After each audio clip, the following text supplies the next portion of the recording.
YouTube channel are के concept hub में आपका स्वागत है। आज मैं आप लोगों को पॉलिटिकल साइंस सेमेस्टर 4 का क्वेश्चन बताने जा रही हूँ। राजनीतिक चिंतन के क्षेत्र में रूसो का योगदान या राजनीतिक क्षेत्र में रूसो के सामाजिक समझौता का सिद्धांत का वर्णन करना है। रूसो ने अपनी पुस्तक सोशल कॉन्ट्रैक्ट में इस बात पर अर्थात सामाजिक समझौता का बात किया है। मनुष्य किस प्रकार प्राकृतिक अवस्था से निकलकर समाज का निर्माण करता है। रूसो के अनुसार जब मनुष्य प्राकृतिक अवस्था से दुखी हो गया तब उन्होंने स्वयं को एक ऐसी संस्था में संगठित कर लेने की जरूरत अनुभव किया ताकि मनुष्य की जान माल की रक्षा हो सके और स्वतंत्रता बना रहे।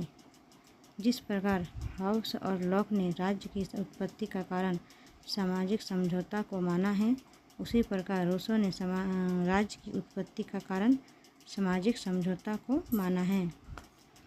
रूसो का मूल प्रयास व्यक्तियों की स्वतंत्रता तथा राज्य की सत्ता के बीच तालमेल करना था। व्यक्तियों को पूर्ण सुरक्षा प्रदान करने के साथ व्यक्तियों को अधिक से अधिक स्वतंत्रता प्रदान करने के लिए और व्यक्तियों को एक अच्छे जीवन के लिए सामाजिक समझौता सिद्धांत को प्रस्तुत किया गया। रूसो का सामाजिक समझौता का उद्देश्य इस बात पर निर्भर नहीं है कि पहले यानी भूतकाल में प्रथम राज्य की स्थापना किस प्रकार हुई।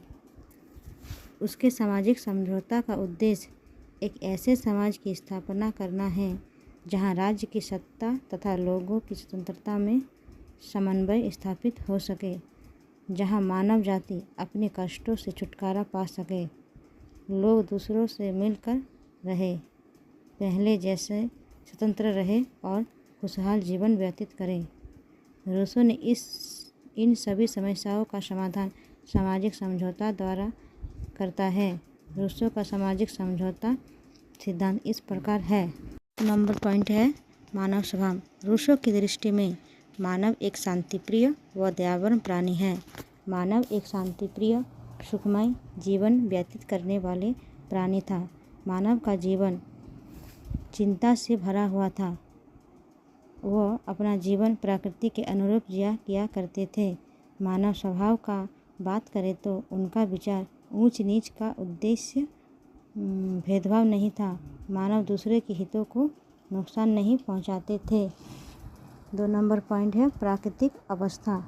रूसो का मानना है कि मानव प्राकृतिक अवस्था में बुद्धि के स्थान पर भावनाओं का ज़्यादा महत्व देता है। अर्थात पहले के ज़माने में मानव बुद्धि को कम और भावनाओं को ज़्यादा देता है। अर्थात पहले के ज़माने में मानव बुद्धि को कम और भावनाओं को ज़्यादा समझते थे और विश्वास को बहुत ज़्यादा समझते थे और उसे इस अवस्था में निजी संपत्ति का भी ज्ञान नहीं था। नंबर पॉइंट हमारा है मानव जाति की संख्या में वृद्धि।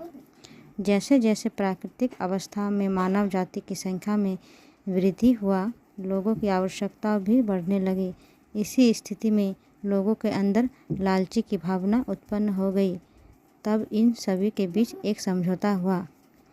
चौथा नंबर पॉइंट है जलवायु की भिन्नता।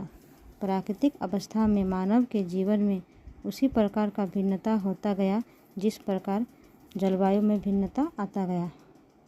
5वां पॉइंट है रहन सहन में अंतर। जैसे जैसे रहन सहन में अंतर होते गया, लोगों के बीच रहने का आने का सब चीज़ें बदलते गया और उन्हें प्राकृतिक अवस्था को छोड़ना पड़ा। निष्कर्ष के रूप में हम कह सकते हैं कि रूसो का सामाजिक समझौता का सिद्धांत एक सर्वमान्य सिद्धांत है। ठीक है दोस्तों, अगर आप लोगों को मेरा चैनल अच्छा लगे तो please like, comment and share कर दीजिएगा।